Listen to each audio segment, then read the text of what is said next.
Just doing it to it. You know how it is here on a Tuesday. Lots to do.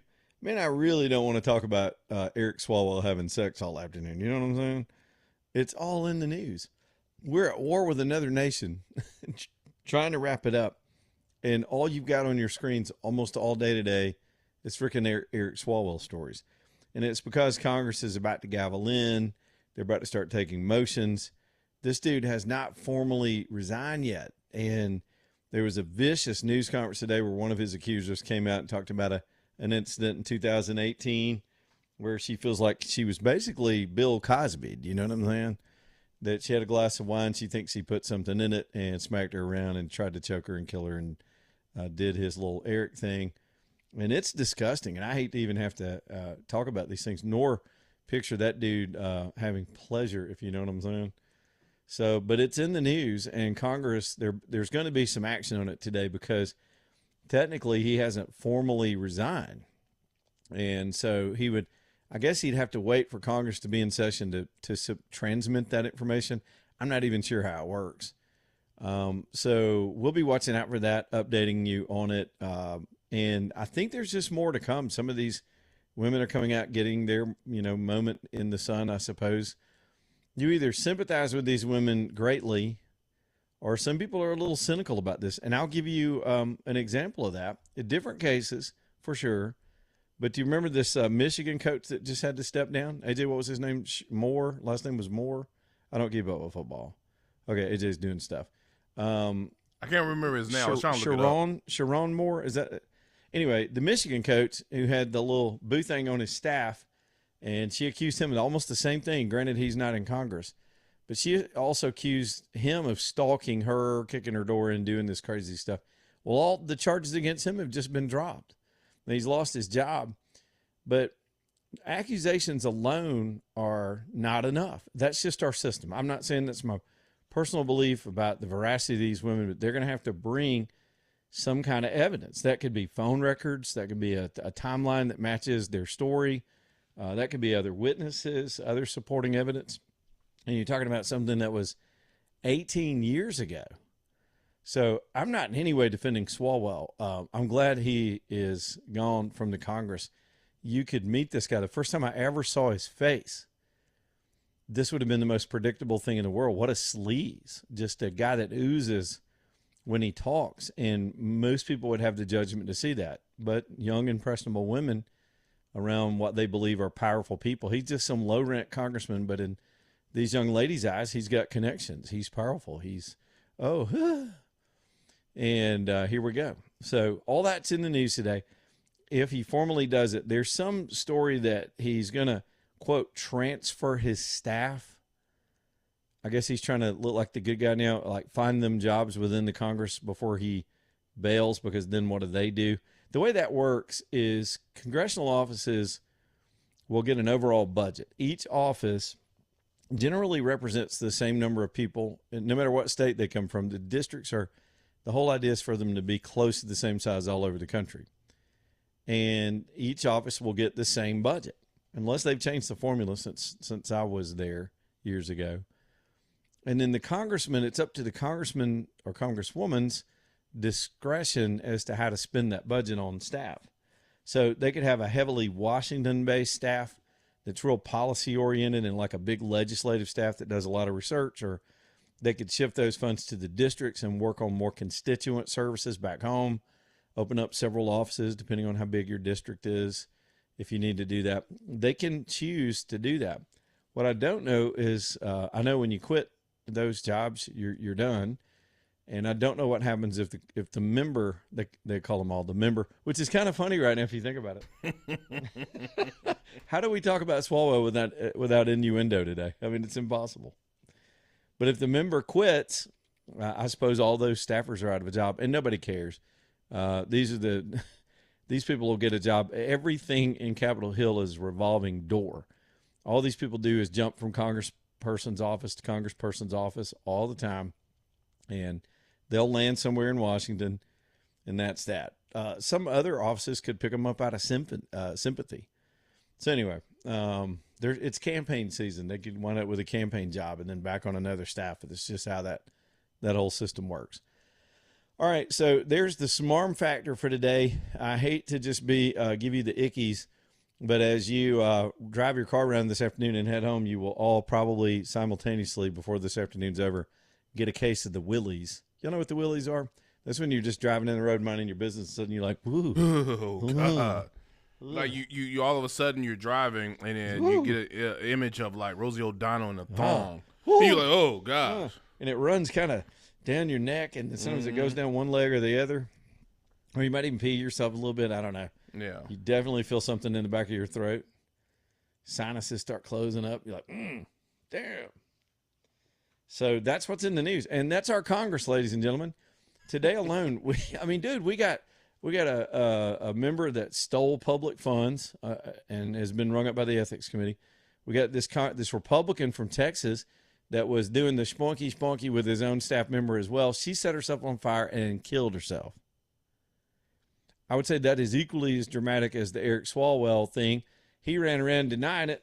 Oh, he denied it. I don't know what she's talking about. Why? People kill themselves all the time. Hey, Jim, I'm going to plug something up here. See if I can activate my sound machine over here. I want to play a soundbite. And then there are other shoes to drop in the Swalwell case. Let me just get this out of the way, and then we'll switch to Iran, which is going exceedingly well today. Progress being made on a number of fronts. You have this other senator. What is his name? Ruben Galeo. I may be mispronouncing his last name. He is Swalwell's BFF. This is the dude that had his shirt off with Swalwell in the infamous picture of them riding on camels. They were on camels, and if they weren't gay, you got to explain this picture. So they were AJ. They had the shirt. I would never ride a camel with my shirt off with you. Is what I'm saying. Right. You know what they say? Like, if you want to know a person's character, just look at the people he hangs around with. So, oh yeah, no doubt. You know, they kind of flock together. So this Galeo, am I pronouncing his name right? Gallego. He's from Arizona. This dude had to come out and call a news conference today and deny this was his bro, right? This is the guy that was defending him, supporting his governor's race, doubling down on all the comments. Oh, he's my guy. And they're palling around their own yachts. They're throwing down, but he doesn't know anything. He never heard of any of this. Why? I knew he was flirty, but I didn't know about all this. The hell, he was the first person Swalwell called after he nailed an intern. I'll guarantee it. He called his brother and said, dude, check this out. And he knew everything. So here's this dude. Let's see if I can get this audio. This is his news conference a little bit earlier today. I call this today. Can you hear that, AJ? Barely. Okay, let me work on this audio here. And, unfortunately, this is time. Yeah, I don't know. There's something weird about that particular feed. I'll try this again in just a few minutes because we're going to be at the break here in a minute, and there's stuff going down right here in front of us. Well, so speaking of that, they just read Swalwell's resignation. Okay, letter. So it's happening. They just gavelled in and started all that stuff. So he's formally sworn down, but the women aren't giving up. And the lady today that called the news conference said she's going straight to the DA's office with her evidence, and they want him criminally prosecuted. I will go ahead and tell y'all from the outset. And to be honest, nobody's going to be thinking about Swalwell 6 months from now. He's going to be in the past, and the country has to move on with bigger things. But as for the personnel and the people involved, these are difficult cases to make. They're going to have to bring more than a news conference and a sort of women's rights Me Too lawyer to make this stuff stick. And that's kind of the whole way it works. This is a political process and a very public hanging, not a physical hanging, but just a public character hanging. They have lynched his character, and deservedly. Some people got it coming. But there's that. All right, so we'll get to more of that in a minute. As AJ just said, I'm seeing now of course, Fox is eating it up. Maybe that's why we're inundated with this story today as well. All right, so the Iran situation is taking a lot of positive turns today. Ships are slowly moving through. We're doing a grid pattern search of mines, which has apparently been very successful. And one by one, it's a slow trickle, but more and more commercial ships are going through. Iranian ships aren't moving. That's the point of the so-called blockade.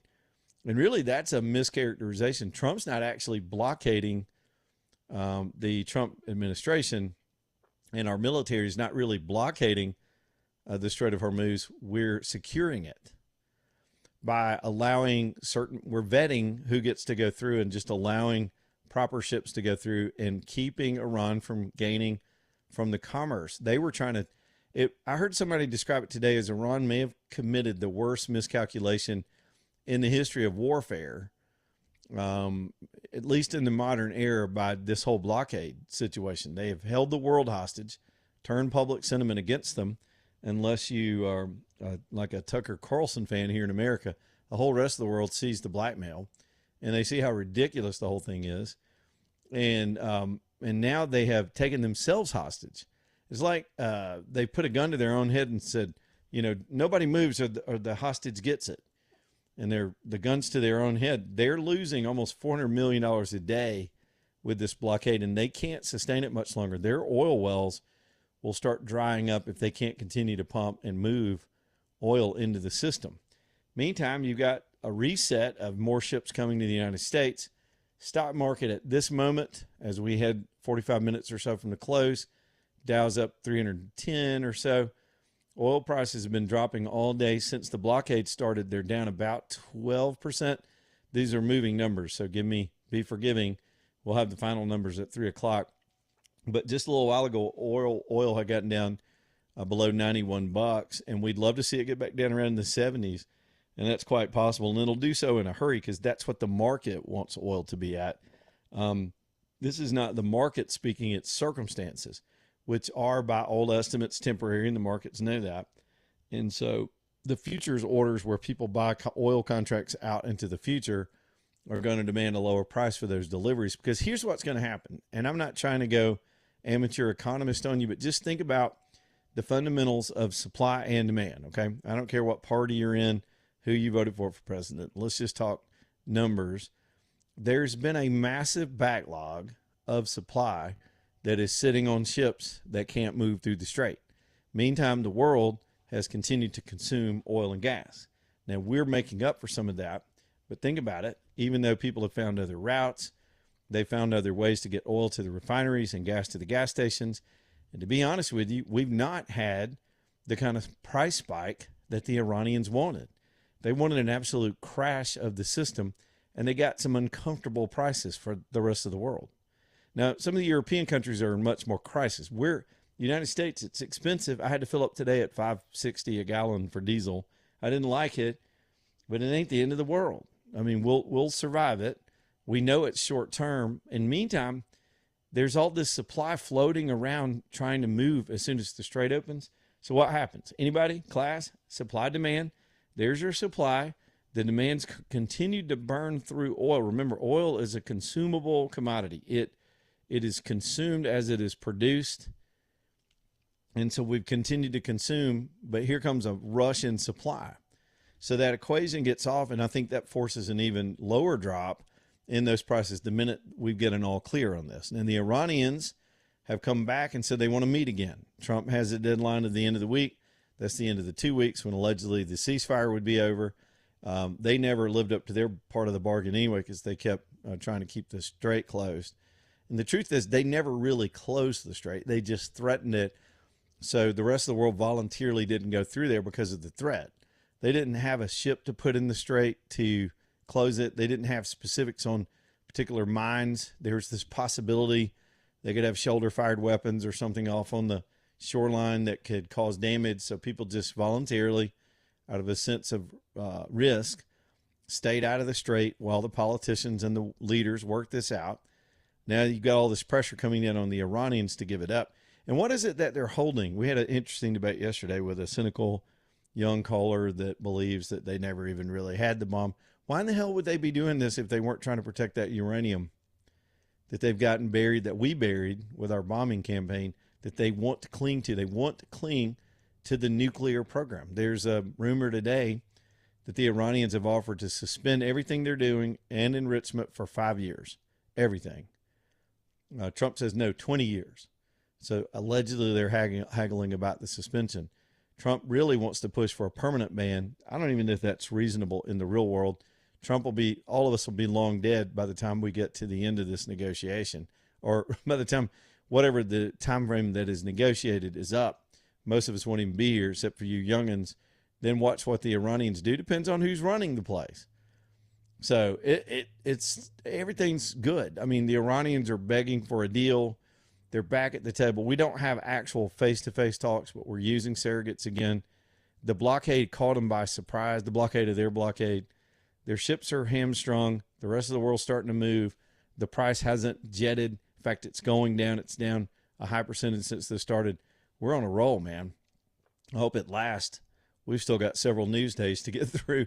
It's only Tuesday. All right, let's do it. We'll get the let me get the first spot of the day in here.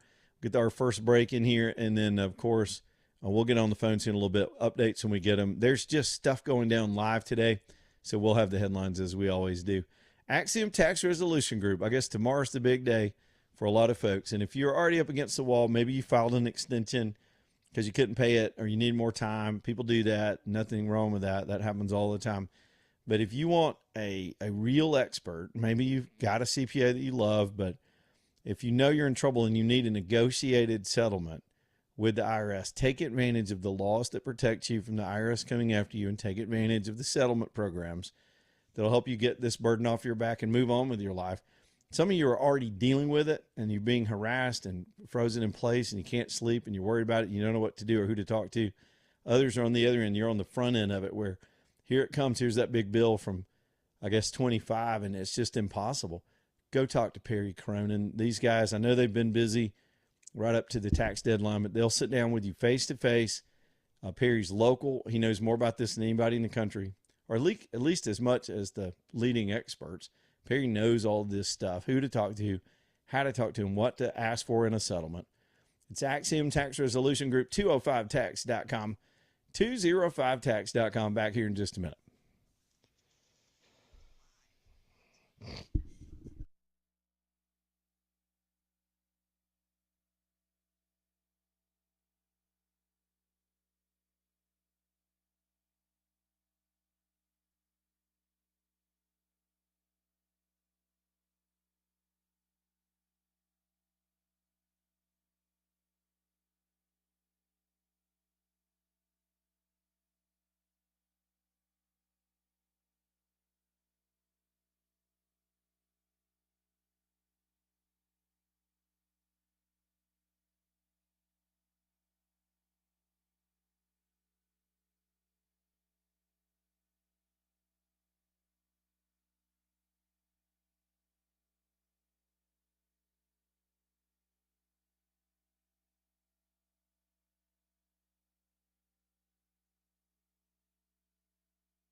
Look out. All right, now, Alabama Bass bringing you the show tonight. If you ever sing in the shower, AJ, if that tune was on, I'd be almost dancing in there.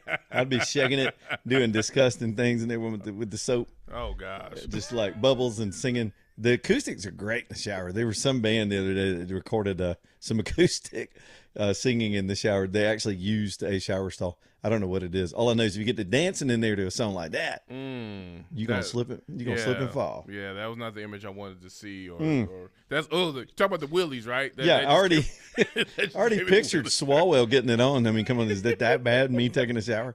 I'm just saying. You remember Lavelle Crawford? I'll never forget it. I used to love him, and I saw him at the comedy club with his stand-up one time, and he had the funniest routine about being afraid of falling in the shower. Oh yeah, and, because he weighed if you know Lavelle Crawford, he's a big guy. Well, he lost a lot of weight, but yes, he was big. At the time, he was like 400 pounds. He was huge, and that made him funnier for some reason. And he had these great facial expressions. But he talked about, he goes, "That's my worst nightmare." He goes, "I fall in there. How am I gonna get up?" He goes, "And then I got to call for help, and people gonna come get me." He said, "There's soap bubbles coming out of my ass, and I'm just laying there naked." You know what I thought about when he did that? I thought about Alabama Bass. I really did. It is slippery in those showers. If you live alone, or you just don't want to fall, or maybe you're worried about mom or dad, because as we get old in life, we start to lose our balance a little bit, and it's harder to steady ourselves, and it's just difficult. And you don't want to be helping them get a shower, so reach out to Alabama Bath and let them improve that situation. There are several options. They've got the tubs with the door on them. Some people still love a soak, and so they can do that for you too. Otherwise, you have these easy entry, sort of low-rise, step right into beautiful shower configurations that really get rid of the tub, so you can just ease in there, get yourself clean. They've got seats that can be fixed or foldable that you can use if you do like to sit down and relax for a little bit and not just have to stand there, but shelving and handles and slip-proof surfaces, and even the ergonomics of the way the plumbing works just makes more sense. It's safer. It's a safer design. They do it in 2 days, and their prices are better than the big corporate schmucks that try to high-pressure sales you on stuff. Don't do that. Work with this team. They've been down in Pelham for over 4 decades, helping people with their bathrooms, giving them excellent service, 2-day project, best prices in town, best people in town that do this stuff. It's alabamabaths.com, alabamabaths.com. All right, let me do this Ruben Gallego. I'm probably mispronouncing his name, from Arizona, the senator that had to do a news conference as the Senate and House are getting back into work today, denying that he knew anything about Swalwell. Well, dadgummit, I thought. Thank you, everyone, for being here. There we go. I called this today because there's just a lot of rumors going around about me, about my family. And, unfortunately, this is not the first time. I did deal with the same BS in 2024 and 2023 when they ran millions and millions of dollars of smears against me, lied about my family. Yeah, there's some kind of hiss. And I think that's same on damn the people actual again. audio. Carrie Lake, Chris LaCivita, bunch of political operatives. They couldn't do in 2024, trying to do again in 2026. So I want to make a couple of things very clear. Number one, Eric Swalwell lied to all of us. So, there's a little weird hiss in there. He tries to maintain he had no clue and that Swalwell scammed everybody, but there's evidence to the contrary. And later in the interview, he sort of, after being pressed, admitted, he saw him flirting and macking on ladies and stuff. So this guy's next, because people are wondering, was he in the room a couple of times? Was he around? Who knows? He's very defensive today, though. All right, market's heading toward a nice close. We'll give you updates here in a minute. Stay tuned.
All right, it's 2:34, Leland Live, talking at M5, Crocker Moving Services. If you're thinking about doing any kind of moving, let's talk. Some people, people do it different ways. The last time we did a big move, we got all the boxes of clothes and the lamps and all the little stuff, all the organizational stuff. Some people want to move their own kitchen and organize it first, and all that makes sense. But the big, heavy stuff, the difficult stuff, the stuff you really need a truck and some strong backs for, a lot of folks will hire Crocker just for that part.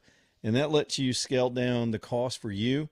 They've got a minimum 2 hours, which is, I think, very fair for them of their day. You can calculate that with them and figure out what that will do, and they'll give you a solid estimate. But every time I've stayed between them coming out, doing the project, and heading on to the next customer, I've stayed within my 2 hour limit for the 2 hour minimum. And it's just so great to have pros to handle this stuff.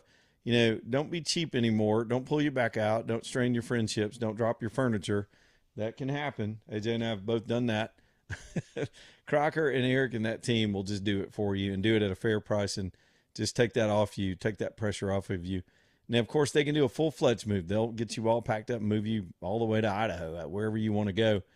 But for the most part, people, even commercial office moves, if you're moving from building to building, we had that. Crocker even helped John Lanius and Reggie at Lanius Furniture Company move all their stuff into their new building a few years ago. It's Crocker Moving Services. You'll love these guys. And one more time, if you got a young man, it's typically guys, unless you got a big old girl in the family, that want to work hard and get out there in the heat and work with some cool guys and be led by a former Marine who runs a good business and get the reward of a good day's work and a good paycheck. Send them over to Crocker. Got to pass a background check and a drug test. They don't let anybody work for them and go into other people's homes. But they're looking for help this summer, so reach out to them. There are opportunities right now at CrockerMovingServices.com, CrockerMovingServices.com. All right, I'm sitting here. We've got the same two sort of jump balls in the air. It's the Iran developments, the markets, those kind of go together. And then, of course, we're looking at the congressional resignations. We just had, I don't know of any time in my history of watching Congress that I've seen back-to-back resignations because of sex scandals or really anything. So we just had that. The clerk of the House just read Swalwell's letter to Congress. And I'm going to play that for you, AJ. I think I finally got a good audio cut of this. And then right after that, she read this this Texas Republicans resignation back-to-back, both because they couldn't keep their little Willie in the pants. House of Representatives, sir. I am deeply sorry to my family, staff, and constituents for mistakes and judgment I've made in my past. I will fight the serious false allegations made against me. However, I must take responsibility and ownership for the mistakes I did make. I am aware of efforts to bring an immediate expulsion vote against me and other members. Expelling anyone in Congress without due process within days of an allegation being made is wrong. But it's also wrong for my constituents to have me distracted from my duties. Therefore, I plan to resign my seat in Congress effective at 2 p.m. Eastern Time on April 14th, 2026. I will work with my staff in the coming days to ensure they are able, in my absence, to serve the needs of the good people of the 14th Congressional District. Signed sincerely, Eric Swalwell. What in the... Okay, I hate apologies. He should have just quit. Instead of trying to be embarrassed for his family, but then deny that he did anything. That's cognitive dissonance. That does not make sense. And most people understand that. You ever have somebody apologize to you, but then defend themselves in the same apology? If you're going to apologize to somebody, here's a pro tip on apologizing, because we've all done it. I've definitely had to do it. Just do it. Apologize so it gives you peace and relief, where you whole by the AJ. It is running through our whole sound system. Hold on, let me turn that off. These freaking foreigners trying to loan me money. They're not. These scammers. It just went off on my watch, my phone, and the computer that's playing this audio. Did you enjoy the song? I'm going to change my ringtone just to entertain the audience more. Damn it. I got the thing on silent, too. I mean, dude, it's 15 times a day. I had a legitimate call from a lending institution today. We were working on a deal, and it was just a confirmation call. I didn't take the call because it looked like the trash the other people do. Okay, back to my lecture. Back to the lecture at hand. To quote Snoop Dogg. All right, so here's this Tony Gonzalez. Let's see what his sounded like. Again, wrote a letter to the House clerk. House read it before the chamber. Back to back. Take a listen. The Speaker, House of Representatives, sir. Enclosed is my resignation letter to Texas Governor Greg Abbott, effective April 14th, 2026 at 11:59 p.m. Eastern Standard Time. It has been my privilege to serve the residents of Texas's 23rd Congressional District. Signed sincerely, Tony Gonzalez, Member of Congress. All right. His little affair ended in the death of a woman. His situation's not any better. Some could say it's even worse, but at least he didn't bloviate. He just said, I'm out. I don't know why he resigned to the governor, though. That was kind of odd to me. So I heard those with you guys back to back. And then there's Paulina Luna, who's continuing to say that she's going to press the situation in the House. She's a pretty good person to lead this because of the misconduct of Swalwell. What it does is resignation gets him out of this ethics probe, because then Congress has no purview unless they're going to continue to pursue the ethics probe. It does not get him out of any criminal culpability, but it does take him out of the headlines. Let's take a listen to what she's saying. More members just for would the either be resignation. expelled This or was on forced to CNN. resign. Obviously, there's probably information that because of investigative reasons you can't divulge, but can you give us an estimation, a number of how many you think may be soon to depart? Probably 2, and it'll probably happen the week of the 21st. Sheila McCormick has been found, I guess, guilty on 25 different violations, stealing of $5 million in FEMA funds. I don't think the Democrats are going to vote to protect her. In fact, I know they won't. The votes are there.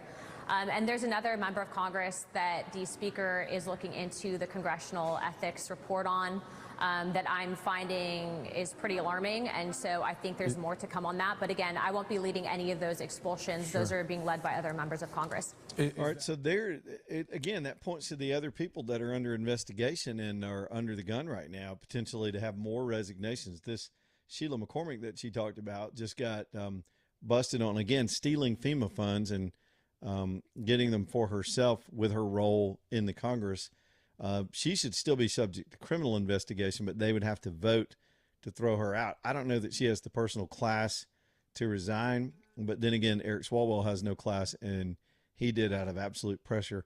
I'm not sure who she's referring to there in terms of the other ethics probe.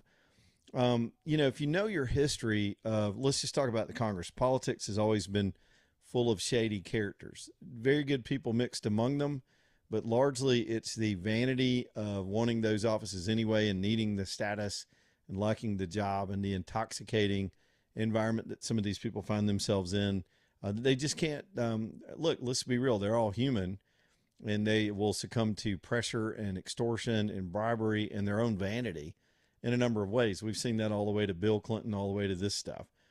And so in Congress alone, though, remember, they just had a $17 million fund, and it may have been more than that. That's the number I have in my memory bank for what they were paying out. It was basically a slush fund that they set up to pay for sexual harassment allegations. Now, harassment's one thing. That could be a comment in the office. It's not date rape and drugging people like Swalwell's being accused of. But nonetheless, the public has a right to know how those things are paid out, who's being paid out, what the accusations were, and why the settlement happened. That's all should be public information. But Congress has still to this day hidden the information on the payouts. And why would that be? And I'm just giving you a little sobering moment right now, is because if this was just one party that was guilty of these payouts, the other party would be pressing, investigating, flipping open books, and putting that information out there. But it's both of them. Now, the Democrats were in charge when this sort of slush fund was found and discovered and reported to the public a few years back. But we still don't know who all it paid out. And it is a bipartisan effort to keep that information from the public. And now we get this new wave of people being kicked out or having to resign. 2 sex scandals, now a financial scandal with this Sheila McCormick. And I don't even know what the fourth one is. But Paulina Luna's estimation is there'll be 2 more within a week of these 2. And right now, the Democrats and Republicans, as far as the balance of power, are 1 for 1, but we don't know where it's going to go after that. How disgusting. You think we'd have a better system of putting people in charge of making rules for the rest of us than people that can't even keep their own personal rules. They can't even keep whatever. Good Lord. All right. More on that. If there's anything else that develops this afternoon. And of course, we're watching the market close. Things looking pretty good in the moment. We'll track all of it, get you an update and any other headlines as well. Michelson Laser Vision bringing you the show this afternoon. I got LASIK with Dr. Mark almost 7 years ago, and I call it a miracle, and that's not an exaggeration. It changed my life. It really did. I had been, you know what Stockholm Syndrome is, right? Look it up. There's probably a more articulate definition, but it's when you have been taken hostage and you start to accept your circumstances and almost fall in love with the hostage takers. I mean, you just like, oh, I'm okay. I'm okay. It was like that with glasses. I convinced myself my glasses were cool, or I didn't mind them, or it wasn't that big of an encumbrance, while all my friends were going, man, you ought to do LASIK. You'd just be done with all that. And I wouldn't listen to them. So I'm trying to get you not to be as hard-headed as I was for as long as I was, because I should have done it about 10 years before I did it. It's been 7 years now, and I'm still 2015. And again, the technology is even better than it was when I did it. It's even more precise, more accurate, more patients are eligible now with the new laser technology. The only place in the world I would ever send you is the Michelson practice downtown at UAB Highlands. Y'all go see them, get that appointment. If you're riding around with glasses or contacts right now, you owe it to yourself to at least find out if you're a patient, and at least find out what it's about, what it costs, how you could get it done, and then make that decision. That's an informed decision. You could still choose not to, and that's fine. At least you did your homework. It's Michelson Laser Vision, downtown UAB Highlands. Dr. Mark, Dr. Jennifer, MichelsonLaserVision.com. Back here in just a minute.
Y'all, Express Oil Change got a really cool program they're doing. Got a couple more weeks. They do it through the month of April this time, and they're giving $1 every time you roll up in there for a 10-minute oil change.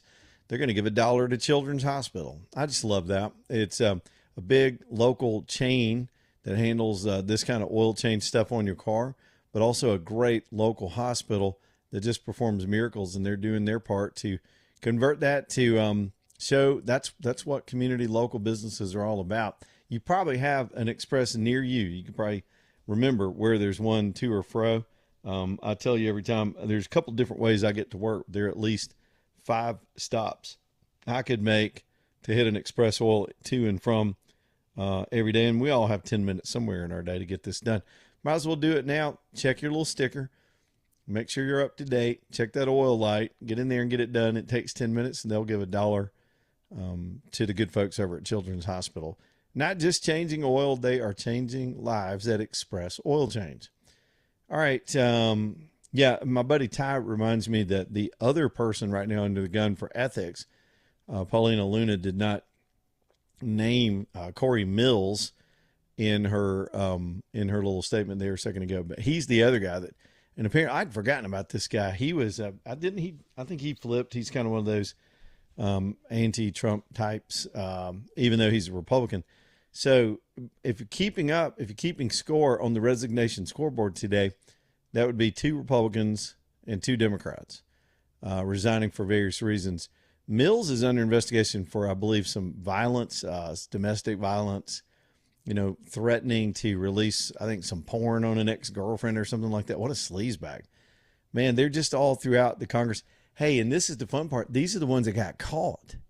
These are the ones that we know about. It kind of makes me think, though, AJ, you know how we got a bunch of 80-year-olds up there, too? Mm-hmm. Maybe my thinking on that is different. I used to say, man, we ought to have an age limit. Look at Mitch McConnell. But maybe we should just only have 80-year-olds because they keep it in their pants. They're tired and old and they don't care about it anymore. Well, there's some 80-year-olds, man, that were getting in trouble because there was that one guy. Then again, yeah. You had a picture of him, and he was like, he had the wide stance. He's like, oh yeah, I just had a wide stance. That's the reason why I was like that. Who was that? The dude in the singing senators that got busted picking up men in the bathroom. Mm-hmm. God, that story. What was his name? He had a meeting in the men's room. What was his name? Larry something. AJ laughs about this story every time I tell it. All right, I'm gonna tell it again. Ready? Because I hadn't told it in years. So one day I get this call. It was back when I was working with Gary Palmer. We were working in a policy group, and I get this phone call and said, hey, will you come MC an event? Remember this, I think it was over at the Scrushy Center on 280. They said, we got the singing senators. And I was like, tell me more. Then we're like, well, they're coming in for a quick fundraiser there. So it was 4 U.S. senators, former AG Larry Craig, that's him. So we had John Ashcroft. I'm trying to remember all of them. Larry Craig, Trent Lott from Mississippi. Y'all remember him? He used to be a majority leader. And one other dude. I can't remember. They were 4. And Larry Craig. I guess that would be the 4. They had a little barbershop quartet. They called themselves the Singing Senators, all of them Republican. And they'd do their little singing act. They were pretty good. I'll be honest with you. They were pretty good. So somebody called me and said, will you MC the event? And because they're going to come over and sing for this crowd. I was like, sure, man.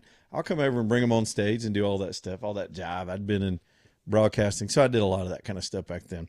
So I go over Scrooge Center's nice event. At the end, they said, well, take your picture with us, son.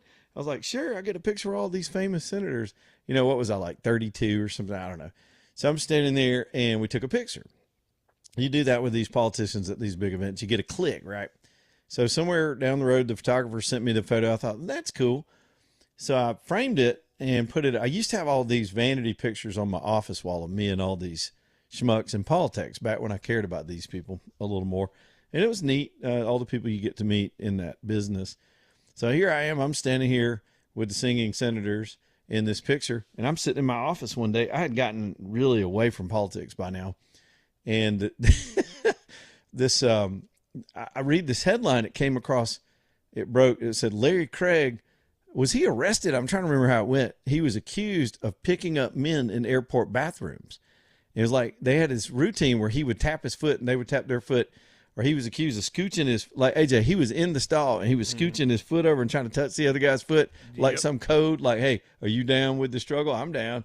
And they'd go off and meet or something. Yeah, he was arrested. He was arrested for indecent behavior. That's what it was. Yeah. So this dude's arrested. It's this big Republican scandal. I'm like, who the hell's Larry Craig?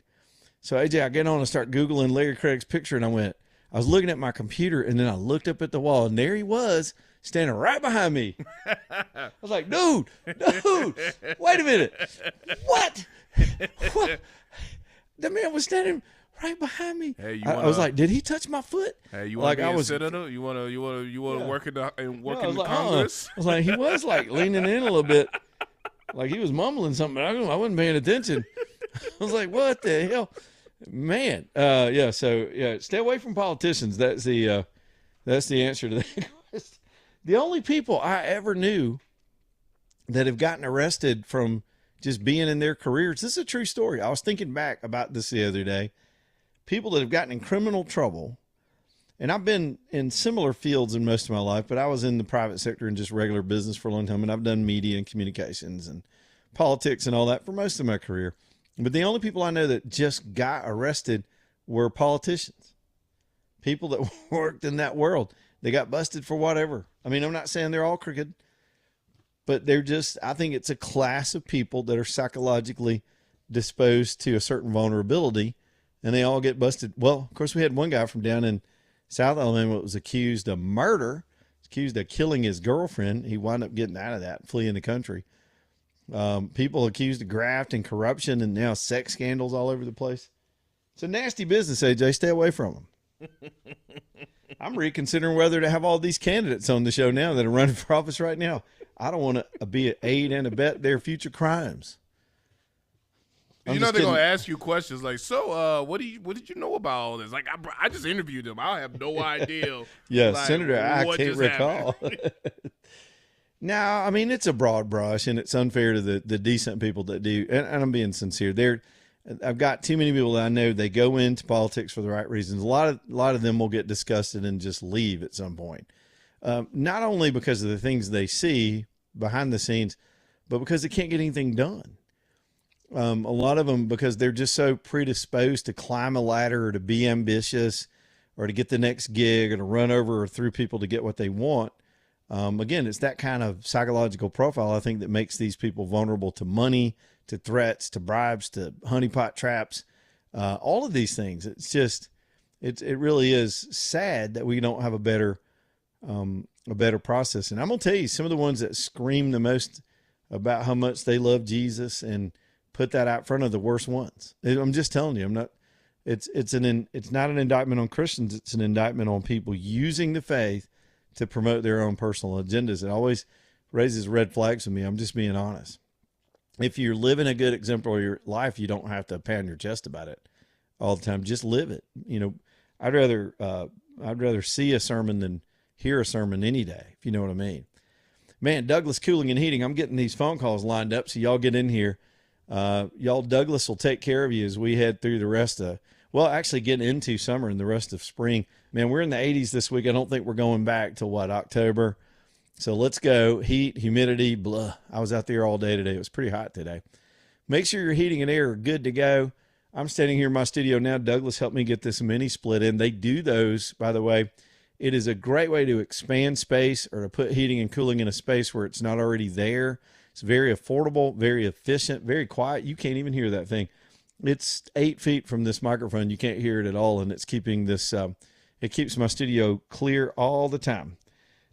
It's calldouglas.com. Y'all get them over to your house for your service work, for plumbing, for installs, all of it. This is a company that's taken care of me for going on 17 years. What? Yep. Douglas Cooling and Heating. Call Douglas, CALL, calldouglas.com, license number 2017181, Douglas Cooling and Heating. All right, to the phones when we come back. I got Jan and I got Jeff and anybody else that wants to roll up in here. We'll go like that. Back in a minute.